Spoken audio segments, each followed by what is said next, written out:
男人习惯用右手捻灭烟头的动作，瞬间引起了警察的注意，因为普通人不会这么做。通常罪犯才有捻烟头抹指纹的习惯。嗅觉灵敏的他立马察觉出这个男人与7年前一宗灭门大案有很大关联。事实上，也正如警察所猜想的那样，表面上这个男人是一名能力卓越的警察，但实际上他却是一个隐藏多年的强奸杀人犯。7年前，福建西陇发生了一宗灭门大案，一家5口全部被残忍杀害，女孩更是被侵犯猝死。作案人手段残忍，但却心智过人，现场几乎提取不到一丝指纹。然而，罪犯唯一的疏漏就是女孩身上的吊坠，有人竟然在上面摸了一下，而这个人就是辛晓峰。事发后，他便有了捻烟头抹指纹的习惯。在这7年间，3名罪犯摇身一变成了正经人。辛晓峰当了一名协警，办案时他总不要命地冲在最前面，或许是通过做好事来赎罪。老杨当起了出租车司机，每天开出租维持生计。老陈则因一场意外变成了傻子，他带着3人捡来的女孩尾巴栖息在一间渔场中。然而，虽然有些事可以烂在自己肚子里，但却躲不过冥冥中注定的结局。这天，警局调来一位新队长伊谷春，他有着丰富的办案经验，从西陇调来做了辛晓峰的上司。一天在任务时，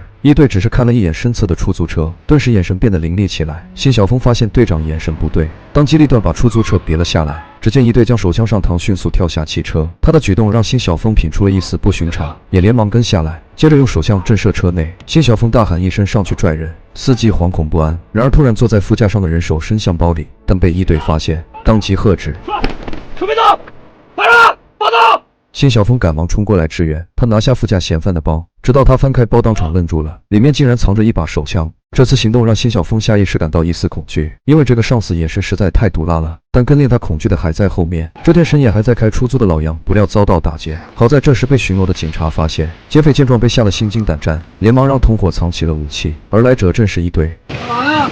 找不开钱了。这怎么停成这样啊？该路跑。此时一队已经起了疑心，用手电挨个把里面的人照了一遍。算了，钱我不要了，你们下去。谢谢警官，这几个是我老乡，老不给钱，能蹭就蹭，跑也没用。谢谢啊。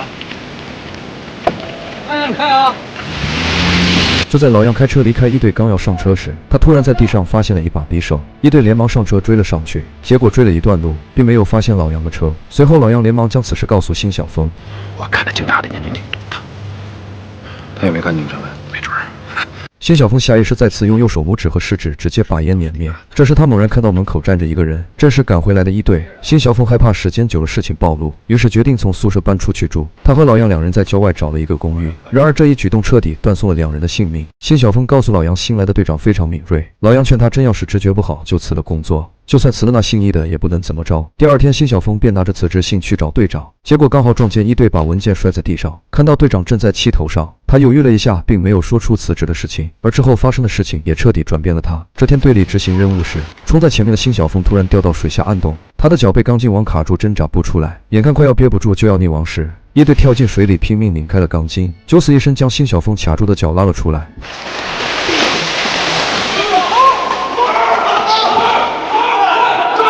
知青回来后，辛晓峰穿衣服的时候摸出了已经湿透的辞职信，他看了看，最后扔进了垃圾桶。第二天开车时，一队闲聊时突然提起当年的强奸杀人惨案，而此时辛晓峰已经被吓得表情僵了，看得出他又想到了那件事。慌神中，辛晓峰猛地踩住刹车，差点掉下旁边的悬崖，2人都被吓得呆住。辛晓峰向后看去，只见一只狗从车后向远处跑去。用那活物你没看见？慌慌张张。爷。辛晓峰嘴里的烟已经烧了多半，这一提醒，辛晓峰连忙将烟拿下来，用右手碾灭。但这动作引起了一股春的警觉，辛晓峰也意识到了不对，但一队没有听进去，因为他已经对小凤和当年的惨案产生了怀疑。辛晓峰提心胆战地调整车头，继续前行。一队缓缓说出了当年的惨案：作案人手段残忍，且心智过人，唯一的疏漏是女孩身上的吊坠，有人在上面摸了一下。当天有人在水库边看见3个小青年，其中一个胸前有纹身。不过干我们这一行的都知道一个词儿叫天谴。也许世上真的有一队所说的天谴，因为白天老杨撞见一个女人的包被劫匪抢走，争议性爆棚的他带着女人拼命追赶，最终把劫匪堵到了桥下。此时前面已经没有了去路，劫匪下车掏出匕首，但老杨浑然不惧。他下车去捡地上的木棍，这时候女人也下了车。劫匪想先劫持女人，老杨在拉女人的时候，不料被匕首划伤了腹部，但他也趁机拿木棍打在了劫匪头上，随后用衣服掩盖了自己受伤的腹部。但他没有留下来接受道谢，而是上车赶紧离开。回到家后，他强忍着疼痛，拿出针线和白酒，用白酒给伤口消毒，开始忍痛自己缝合伤口，每一针都疼彻心扉。但为了不被人发现，他只能咬牙坚持下来。当辛晓峰回到家时，发现老杨已经因为疼痛陷入了昏迷。他连忙把老杨扛在身上送去了医院。然而刚到医院，他又接到了老陈的电话。老陈告诉他，尾巴浑身抽筋，现在也在医院。等他拿到尾巴的诊断书时，整个人都快要崩溃。随后他坐在老杨的床边，并告诉他，一队已经对他们产生了怀疑。老杨决定趁现在还来得及，赶紧逃走，然后将收养的女儿尾巴送到孤儿院。就在他们准备离开时，小峰突然嚎啕大哭。他从口袋拿出尾巴的体检报告给老杨看，原来尾巴患了疾病，再不做手术，他1年都活不过去。老杨心里悔恨，一巴掌把辛晓峰打倒在地，而自己牵动伤口也倒在了地上。大哥，你别说，你别说，你说。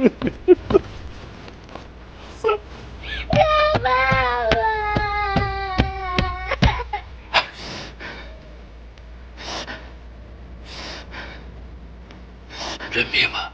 也许这就是冥冥之中的天意，总有一道墙堵住他们的生路。为了凑齐尾巴治病的5万块，两人焦急地想办法弄钱，但一个只是协警，一个只是开出租的司机，短时间根本凑不出这么多钱。突然，两人震惊地发现一队就站在不远处，而身边的姑娘正是老杨几天前刚救下的女人。原来这个女人是一队的妹妹。一队审视着老杨，老杨也盯着一队。两人瞬间都认出了对方，但他们却当作不认识对方，相互握手问好。此时由于出现紧急任务，小峰跟着一队赶往了现场。车上小峰坦白他们是3兄弟，因为收养的孩子心脏出了问题，需要马上手术，所以就在商量筹钱。看到小峰心情有点沉重，一队也不愿再多问什么。两人来到现场，发现一个跳楼的男士横在地上。两人来到楼上勘察现场，而一队随后又下了楼。趁着一队下楼，小峰连忙给老杨打去电话。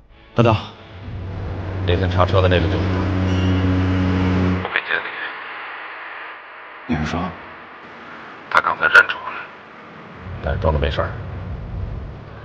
你那儿，现在有人不这儿，留给我们的时间恐怕真的没多少了，小芳。小峰此刻有些抓狂，他没有注意到有个男人走进屋里，拿起餐桌上剩下的酒，一口气全部喝掉，然后直接冲向阳台。小峰激怒着冲过去，但已经来不及了。男人跳下阳台时踢翻了旁边的盆栽。就在要掉下的时候，衣服挂在放花的架子上，辛晓峰这时赶到，一把抓住了他的衣服。一队正在和办案人员交谈，掉下来的盆栽引起了他的注意，一队连忙冲了进去。然而此时电梯还在27楼，他不假思索，直接选择爬楼梯。等他慌慌荡荡、全身湿透的跑进楼道，向阳台看去，只见小峰和男人瘫倒在阳台上，他心有余悸，一下子也累瘫在地上。一队为了找出当年案件的真相，他来到师傅家里，师傅告诉他这件案子有个细节。当年被强奸的女孩跟别人生了个孩子，这时一队突然想起那个叫尾巴的孩子。第二天警局执行抓捕行动，看着钞票乱飞的场面，辛晓峰心里有了想法。但回到单位，一队给他讲了其中的利弊。把婚内赌案，你知道赌资有多少吗？31万多。简报不都出来了？我很喜欢法律，我认为法律是人类发明过的最好的东西。它不管你能好到哪儿，就限制你不能恶到哪一边儿。他清楚每个人心里都有那么点脏事儿，想想可以，但做出来不行。有假人情，不残酷无情。辛晓峰沉默了，他的眼神里透着一丝犹豫，突然撑着桌子站起身，坦白了多出来的钱是自己拿的，实际上多了4500。原本以为自己会被处分，但一队接下来的举动让他大为感动。简报已经出来了，那个数字就是正确的。合适的时候我会还回去，还给法律。我们一样出生入死，你的工资也就是我的1/5。我也不会和你说下不为例。我这么做，不代表你也得这么做。这种事儿，只能等你理解。随后的几天，那个被小峰救下的男人不时来局里找他，两人亲热地打着招呼，然后驱车离开。这天，一队决定跟着看看两人在干什么。然而眼前的一幕让他大为震惊。辛晓峰低着头告诉一队，其实他们3兄弟从中学的那会就有了这个取向。随后一队便给师傅打去电话，告诉他当年的案子可能从头就搞错了，因为嫌犯不可能与一个男人发生关系。但这件事真的能瞒得下去吗？随着老杨与一队妹妹的感情不断升温，危机也在慢慢逼近。这天，一队妹妹带着老杨来到天台，并且脱光了衣服靠近老杨，接着摸向老杨的胯下，露出精了。我就想知道你到底为什么不敢儿子，这一定有问题。我求你告诉我为什么，你告诉我为什么？面对他的质疑，老杨解开衣服，露出胸前的老虎纹身。回去问你哥，我给你了。看着老杨离开的背影，一队妹妹露出伤心和不解。回到家后，他悄悄来到一队房间翻找资料，最终看到了包里的水库凶手案的档案。然而地上散落的标签条却被一队回家时发现。接着他独自来到两人所住的公寓，四处打量着。在离开时，一队突然在电扇上发现了窃听器的电线，顺着电线，一队找到了房东的房间，并且发现了窃听设备。他拧开开关，辛晓峰和老杨之前的对话传进了他的耳朵。真的不是个一般人，就看一眼就敢打架那么准。这要是直接不好就辞了，这要是辞了，那姓易的不能把你辞了。那只鞋如果要掉，就让它掉下来。怕丑埋在尾巴下。现在这个时候，我都会把1年的场景让弹给他们看。你说姓易的知道你是那么多巧合都找他身上，跟黄岛交角造起的消息反正怎么留给我们的时间真的不多了。实行19期间，容易出意外，容易出意外。那个姓易的真像是那家人真的死。救援就是要找他们，找吗？我就是放心不下尾巴。然而这时电话突然响起，原来局里再次有了任务，两个杀手正在双子大厦作案。在追击中，几名警察躺在了血泊中，而一队也因为不小心滑下天桥，幸亏被后面紧随的小峰死死拉住，但人已悬在半空，下面足足有几百米。一名同伴迎上二匪，挥动斧子的时候不慎跌落100米高的楼下，这一幕让两人又惊又悲。一队晃动身体想甩开辛晓峰的手，一队看到二匪靠近，辛晓峰还没有放手的意思，他忽然说道：“你们3个去自首吧。”辛晓峰呆呆地看着他，原来一队已经知道他们3兄弟的事情，只要放手，这世上就没有人再去查这个案子。但小峰并没有选择这么做。你跑！你们3个这动刀动枪干什么？快他妈来抓我！干！这时候两侧天台涌出无数特警，用枪指向劫匪。劫后余生的两人躺在天台上，一队告诉小峰，房东在楼下安了窃听器，而他们的所有对话都被记录了下来。此时一队的师傅赶来，不由分说的把辛晓峰抓了起来。给他们打个电话。小芳，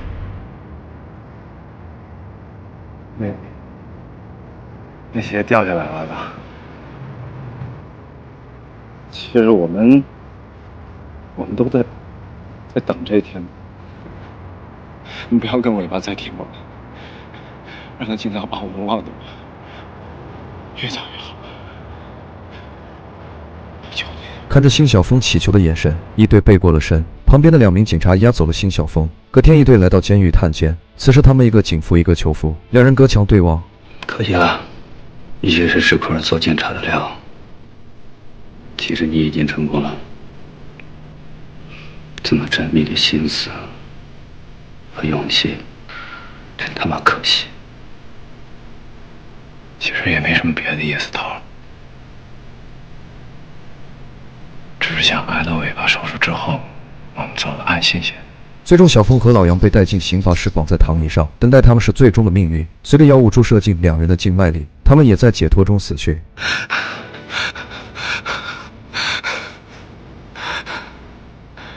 而另一边的老陈也来到了岸边。我的智商是163，要是每天事发，我想我能逃。阿斗，你个傻逼！还有小峰，你们这两张臭嘴，残陷阱！操！看来这163的智商跟他们80的流水差不了多少。